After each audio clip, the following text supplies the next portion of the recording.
जी नमस्कार। राजस्थान के माटी कला से जुड़े लोगों के लिए बहुत बड़ी खबर। सरकार दे रही है विद्युत चालित शाक और मिट्टी गूंथने मशीन पर 80% तक का अनुदान। अगर आप कुम्हार या माटी कला का काम करते हैं, ये जानकारी बिल्कुल ध्यान से देखिए, क्योंकि आवेदन की जो अंतिम तिथि है वो 10 सितंबर है। योजना में क्या मिलेगा? जो राजस्थान सरकार के 2027 तहत श्री यादें माटी कला बोर्ड द्वारा माटी कला कारीगरों और कलाकारों के लिए योजना शुरू कर दी गई है। यहाँ पे श्री यादें माटी कला बोर्ड द्वारा। तो यहाँ पे मैं आज बताने वाला हूँ इनका आवेदन कैसे करना है और किनको सबसे पहले प्राथमिकता लाभ मिलेगा इस योजना के तहत।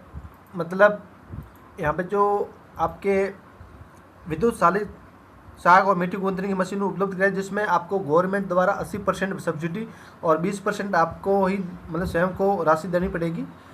इसके अंदर जो इनके आवेदन है वो 11 अगस्त से शुरू हो गए और इसकी जो अंतिम तिथि है वो 10 सितंबर है। और इसमें जो आवेदन कौन कर सकता है, जैसे इनकी 18 वर्ष से अधिक उम्र हो और आवेदक पहले श्री यादें माटी कला बोर्ड की योजना के तहत साग या मिट्टी गूंथने की मशीन प्राप्त न की हो। ध्यान रखें, एक ही जनाधार में केवल एक ही आवेदन स्वीकार होगा।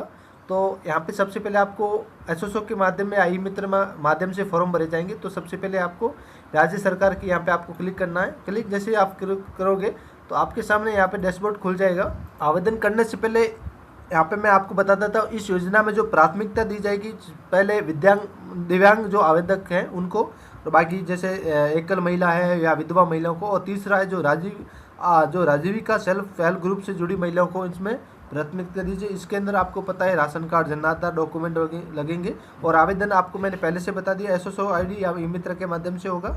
बाकी सबसे ज़रूरी बात है कि जिन आवेदकों का चयन होगा उसे मतलब मशीन प्राप्त करने से पहले आपको 10 दिवसीय प्रशिक्षण लेना अनिवार्य होगा। और जिन लोगों ने पहले इस योजना में आवेदन किया था लेकिन इनका लाभ नहीं मिला है, उन योजना को लाभ लेने के लिए आपको दोबारा आवेदन करना होगा। तो यहाँ पे सबसे पहले आवेदन शुरू करते हैं। आवेदन यहाँ पे क्लिक करना है। जैसे आप पे क्लिक करोगे तो आपके सामने यहाँ पे जो जन आधार नंबर दर्ज करने हैं, यहाँ पे जिस कैंडिडेट का आप आवेदन कर रहे हैं उनका यहाँ पे जन आधार नंबर डाल के आपको सर्च पे क्लिक कर देना है। यहाँ पे मैं जन आधार नंबर यहाँ पे डाल देता हूँ। जन आधार नंबर डालने के बाद आपको सर्च पे क्लिक कर देना है। जैसे यहाँ पे सर्च पे क्लिक करोगे, यहाँ पे जो लाभार्थी का आपको सेंड करना है उन पे यहाँ पे आपको सिलेक्शन में टिक करना है। उसके बाद आपको ओटीपी पे भेज पे क्लिक करना है। जैसे आप ओटीपी पे क्लिक करोगे, जो आपके जन आधार कार्ड के अंदर मोबाइल नंबर ऐड है उन पे ओटीपी जाएगी। ओटीपी यहाँ पे डाल के आपको वेरीफाई सत्यापित कर देना है ओटीपी। उसके बाद आपके सामने आवेदक का विवरण, जो भी आपकी सारी डिटेल या जन आधार के बेस पे यहाँ पे खुल जाएगी पूरी। यदि आपके यहाँ पे गलत आ रही तो आप जन आधार को एक बार जरूर अपडेट कर ले आधार कार्ड के बेस के ऊपर। जैसे यहाँ पे जन आधार जो आपका फोटो यहाँ पे आ जाएगा, उसके बाद आवेदक का यहाँ पे नाम, उसके बाद पिता या पति का जो भी नाम यहाँ पे शो हो जाएगा। उसके बाद स्थायी पता जो पिन कोड के साथ आपका जो भी गांव का एड्रेस वगैरह यहाँ पे आ जाएगा। उसके बाद आपका जो भी मोबाइल नंबर है वो यहाँ पे शो हो जाएंगे। उसके बाद आपके जो राशन कार्ड की कैटेगरी है, एपीएल है, बीपीएल है, यहाँ पे शो हो जाएंगे। उसके बाद आपकी जो जन्म तारीख है वो यहाँ पे आपको डाल देनी है, मतलब पहले से ऑलरेडी होगी। उसके बाद जो भी आपकी जाति यहाँ पे शो हो जाएगी। उसके बाद यहाँ पे जो भी आपका वर्ग है, SC ST OBC जो भी है यहाँ पे शो हो जाएगा। उसके बाद जो भी जेंडर है, मेल है फीमेल है, वो यहाँ पे आपके हो जाएगा। उसके बाद आपका जो भी जन आधार नंबर है यहाँ पे शो हो जाएंगे। उसके बाद जो भी आधार कार्ड नंबर है आपको यहाँ पे डाल देना, फिल कर देना है। उसके बाद आपका जो भी स्थान, आपका जो भी जिला है यहाँ पे शो हो जाएगा। उसके बाद आपका विधानसभा क्षेत्र जो भी है वो यहाँ पे आपको डाल देना है।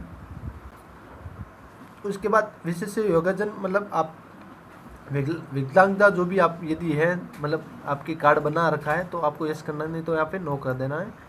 विशेष योगदान, उसके बाद आप विधवा या फिर एकल नारी कैटेगरी में आ रहे हो तो यस करना है। यस करोगे तो आपके सामने यहाँ विधवा कैटेगरी जो आपको विधवा है, फिर एकता एकल नारी विधवा है, उसके बाद यहाँ पे यस करना है, नहीं तो आप यहाँ पे नो कर सकते हो। उसके बाद राजीविका स्वयं सहायता समूह में यदि आप जुड़े हुए हैं तो यस करना, नहीं तो यहाँ पे आपको नो कर देना है।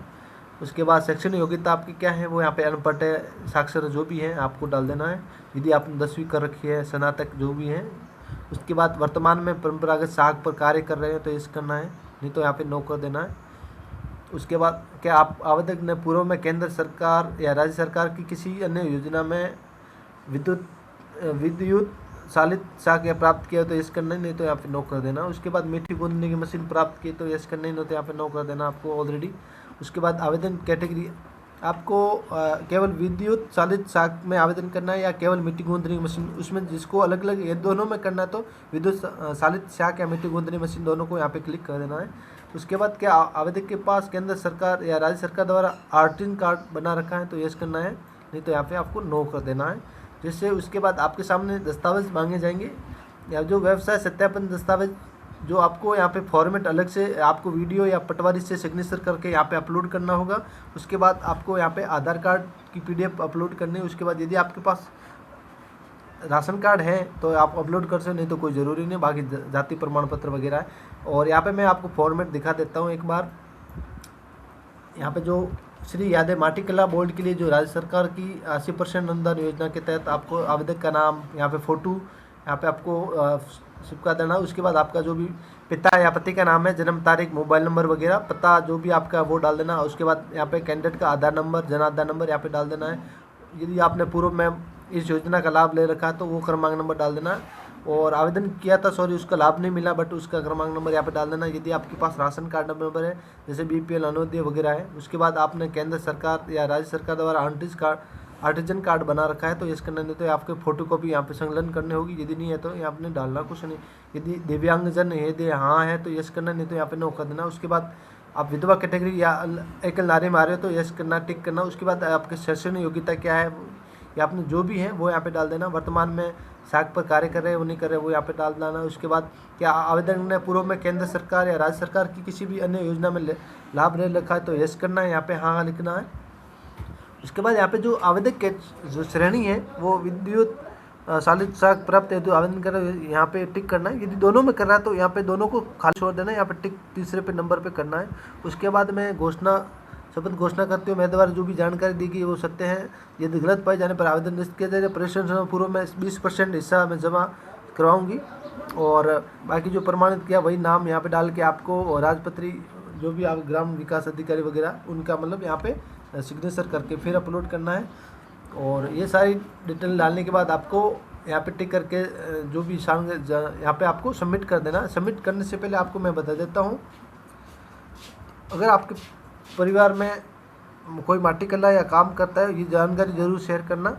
आवेदन की जो अंतिम तिथि है वो 10 सितंबर है। ऑनलाइन आवेदन पूरी जानकारी के लिए श्री यादव माटी कला की बोर्ड वेबसाइट जानकारी देख सकते हैं। बाकी वीडियो पसंद आए लाइक करें। ऐसी सरकारी योजना की सही जानकारी के लिए हमारे चैनल को सब्सक्राइब जरूर करें। धन्यवाद।